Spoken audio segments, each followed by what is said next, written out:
Everyone, so today I am going to teach you biology of class 11 chapter 1. ठीक है. So first of all congratulation उन सभी बच्चों को जो अभी 10th से निकले हैं. ठीक है. तो ये आपकी बायोलॉजी टेक्स्ट बुक की कुछ इस प्रकार अगर आप जब खरीदेंगे तो आप इस प्रकार आप देखेंगे. तो ये a note for the teacher and student, ये एक्नॉलेजमेंट, ये अगर आप पढ़ना चाहें तो पढ़ लीजिए, पर वेस्ट ऑफ टाइम है.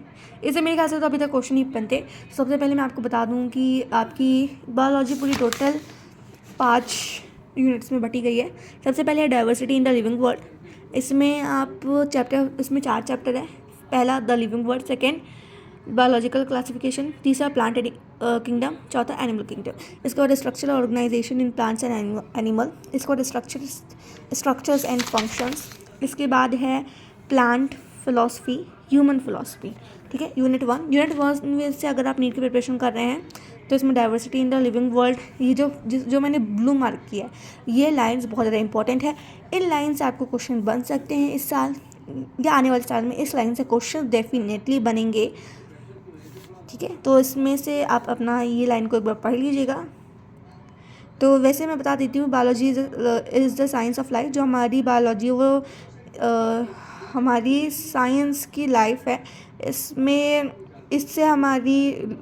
बताया जाता है कि लिविंग प्रोसेस कैसे होती है, कैसे लिविंग ऑर्गेनिज्म या कैसे हमारा वर्ल्ड या हमारे वर्ल्ड की जितनी भी चीज़ें हैं, स्पीसीज़ या कुछ भी चीज़ें, वो कैसे यहाँ पे जिंदा है, इस टाइप के बारे में बताया जाता है. तो आप इसको एक बार पढ़ लीजिएगा. इसके बाद सबसे पहले आते हैं एनएस मेयर के बाद ये हमारा चैप्टर है. तो प्लीज़ आप ये सारी चीज़ें में भी माइंड मत करिएगा कि क्या मैं हाईलाइट की हूँ, क्या मैं लिखी हूँ. जो चीज़ें अगर मैं आपको डेफिनेटली बताऊँगी, पर हाँ, यहाँ पर जो हाईलाइट है तो आप उसको ज़रूर देख लीजिएगा एक बार. उसको भी अगर आप चाहें तो हाईलाइटर से हाईलाइट कर लीजिए, वरना पेंसिल तो जिंदाबाद है. पेंसिल तो है ही, पेंसिल से आप हाईलाइट कर सकते हैं. सबसे पहले हम बता दें तो एनएस मेयर का जन्म हुआ था 1904 और इनकी मृत्यु हुई थी तो 2004 में. मतलब ये 100 साल जिए थे. इनके आप पिक्चर भी एकदम ध्यान से देख लीजिएगा. ठीक है.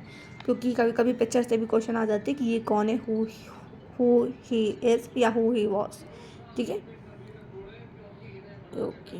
सो जो एनएस मेयर थे, ये born on 5 July 1904 in Cape Town, Germany. Ernest Mayr, the Harvard University evolutionary biologist who has been called the Darwin of the 20th century. मतलब जो एर्नेस्ट मेयर थे, इनका जन्म 5 जुलाई 1904 में हुआ था केम्पटन में, जो कि जर्मनी पर है. एर्नेस्ट मेयर हार्वर्ड यूनिवर्सिटी से इन्होंने पढ़ाई की थी. इन्हें the Darwin of the 20th century कहा जाता है. Was one of the 10 greatest scientist of all time. अगर जब कोई लिस्ट बनाई जाए कि हमारे देश की या हमारे विश्व के 100 प्रसिद्ध या सबसे जाने माने या सबसे अच्छे या सबसे उच्च क्वालिटी के, अगर देखा जाए सिंपल लैंग्वेज में, कि साइंटिस्ट के नाम की अगर लिस्ट बनाई जाए तो उनमें से एक नाम एर्नेस्ट मेयर सर का भी होगा. ठीक है. Ernest Mayr joined Harvard faculty of arts and science in 1953. इन्होंने देखो जिस कॉलेज में इन्होंने पढ़ाई की, हार्वर्ड यूनिवर्सिटी, इन पर ये एज अ प्रोफेसर भी ये गए, वहाँ पे ये पढ़ाई भी थे. इन्होंने क्या फील्ड चुना पढ़ाने के लिए? Arts and science. ठीक है. जो कि इन्होंने 1953 में ज्वाइन किया. ये रिटायर्ड हुए 1975 में सॉरी. इन्हें assuming the title Alexander Agassiz professor of zoology emeritus. इन्हें Alexander Agassiz professor of zoology emeritus भी इनको कहा जाता है. ये एक टाइटल है. जैसे कि नहीं होता है कि अगर आपका लाइक स्कूल में अलग नेम है, घर में अलग नेम है, तो वैसे ही इनको Devine of the 20th century भी कहा जाता है. ठीक है. और इन्हें कहा जाता है. और इन्हें इनके कॉलेज से जब ये रिटायर्ड हुए, तब जब इन्होंने अपना रिटायरमेंट लिया, तो इनको उस वक्त ये Alexander Agassiz professor of zoology, इनको ये टाइटल इनको दिया गया. और ये आप पूछेंगे या सोचेंगे कि एमरेटस क्या है. तो एमरेटस किसी जो प्रोफेसर होता है साइंस का, जो उससे एमरेटस का कहते हैं. ठीक है. Throughout his nearly 80-year career, his research spent ornithology, taxonomy, geography, evolution, systematics and the history and philosophy of biology. इन्होंने अपने सारे 80 साल के करियर में इन्होंने ऑर्निथोलॉजी के बारे में रिसर्च की टैक्सोनॉमी के बारे में, रिसर्च की जो जियोग्राफी के बारे में, रिसर्च की इवोल्यूशन के बारे में, रिसर्च की सिस्टमैटिक्स के बारे में रिसर्च की, और history and philosophy of biology इसके बारे में इन्होंने रिसर्च की। तो ऑर्निथोलॉजी का मतलब होता है स्टडी ऑफ बर्ड्स। टैक्सोनॉमी का मैंने स्लैश इसलिए किया है क्योंकि आप आगे पढ़ेंगे तो ज़्यादा अच्छे से समझ पाएंगे, ठीक है। जियोग्राफी इसका मतलब होता है एनिमल डिस्ट्रीब्यूशन ऑन लैंड, कि कितने हमारे लैंड में कितने एनिमल्स डिस्ट्रीब्यूट हैं या कितने एनिमल्स हैं। स्पीसीज का मतलब होता है ऐसे ग्रुप और ऐसे ग्रुप के ऑर्गेनिज्म, ऐसे ग्रुप ऑर्गेनिज्म में आते हैं जो आपस में रिप्रोड्यूस करते हैं और आगे चल के प्रोड्यूस करते हैं, ठीक है। इन्हें फर्टाइल ऑफस्प्रिंग कहा जाता है और इसका मतलब होता है कि ये भी रिप्रोडक्शन कर सकते हैं, ठीक है। Species he almost पेनेट the currently accepted definition of a biological species mayor. तो ठीक है, इन्होंने ऐसी डेफिनेशन निकाली स्पीसीज़ के बारे में जो कि अभी तक यूज़ हो रही है, और वो भी अपने बलबूते पे, ये नहीं कि किसी के सहारे लेके इन्होंने अपने बलबूते पर किया है, ठीक है। Mayr was awarded 3 prizes widely regarded. इन्हें 3 प्राइजेस मिले और इन्हें ट्रिपल क्राउन ऑफ बायोलॉजी भी कहा जाता है।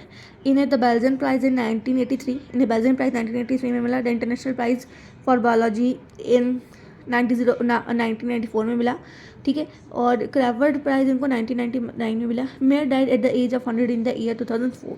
तो ये 2004 की एज में इनकी मृत्यु हुई। तो इनमें से किस टाइप के क्वेश्चन बन सकते हैं मैं आपको बताती हूँ कि इंडस मेयर का जन्म कब हुआ, या इनकी ये फ़ोटो देखकर पूछ लेगा कि ये कौन है, या इनका जन्म कब हुआ, इनका नाम क्या है, ये कहाँ पे कितने साल तक कीजिए।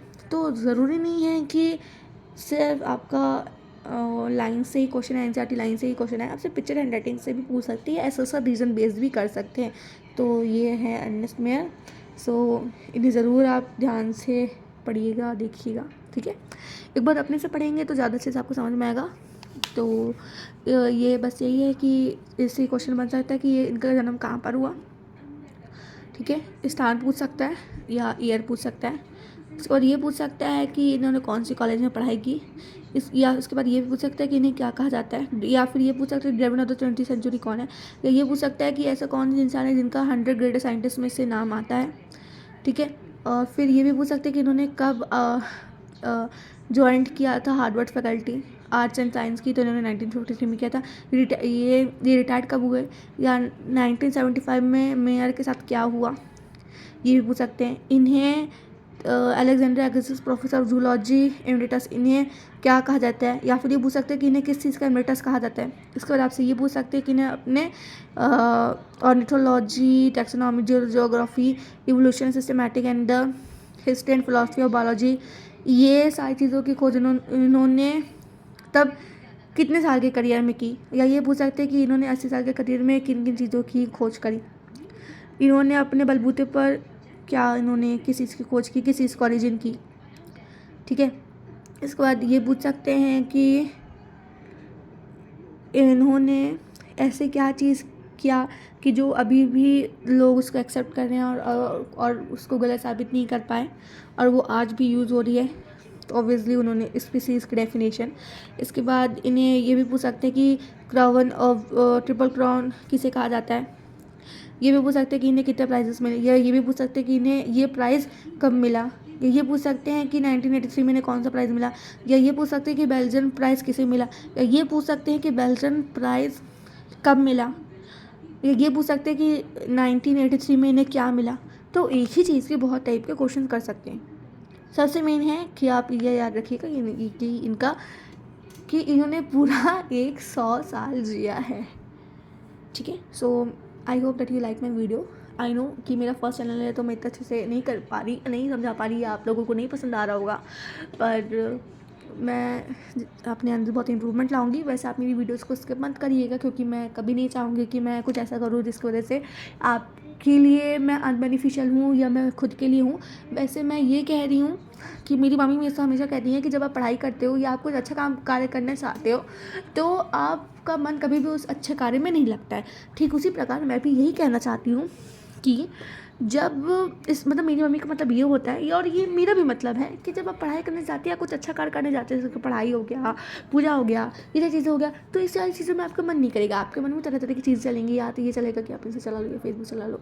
तो ये सारी चीज़ आपको नहीं करनी है, आपको सिर्फ और सिर्फ अपनी पढ़ाई पर ध्यान देना है, क्योंकि आपको अपने पेरेंट्स के लिए करना है, आपको वो वाइट कोट के लिए करना है, आपको अपने नाम के आगे DR लगाने के लिए करना है, डॉक्टर लगाने के लिए करना है, और आपको उन लोगों को दिखाने के लिए करना है जो आपको कभी ताने दिए हैं, या आपको कभी रुलाए हैं, या आपके कभी दुख का कारण बने, या आपके पेरेंट्स के।